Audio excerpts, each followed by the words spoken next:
London is a dainty place, a fair and lovely city. All the streets are paved with gold, and all the folks are witty.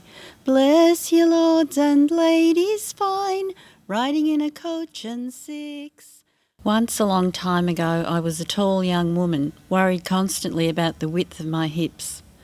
I was drawn to England by the pull of my ancestors. One dark, wet, wintry night, I wandered into a mystical bookshop in London. Cars swished by and streetlights were reflected in the shining, wet road. The door opened and out of the night came an elderly man in a long, loose, worn overcoat. He was bald, with a few wisps of grey hair round the edges. He fell into an intense conversation with a young man in black behind the counter. He spoke with a Scottish accent. I noticed that he was reading the young man's palm. After a while, he saw that I was watching and asked if I would like him to read my palm. I was in need of enlightenment. Life was hard to fathom. I veered between being wildly adventurous and deeply timid. He took my hand and peered into it. "You've had a few troubles," he said. His complete, undivided attention was like a warm bath. "But some part of you always stays clear and separate from them." It had a ring of truth. Then, staring straight at me, he said, "What you need is light-hearted absolution." A moment later, he disappeared through the door into the night. He jumped onto the back of a double-decker bus, his coat billowing around him.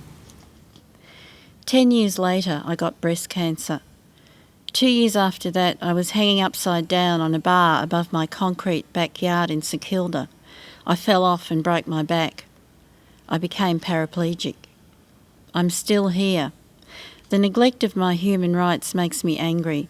The way people ignore our right to get into buildings or onto trams as if we don't or shouldn't exist. But still, my life is rich, full and creative.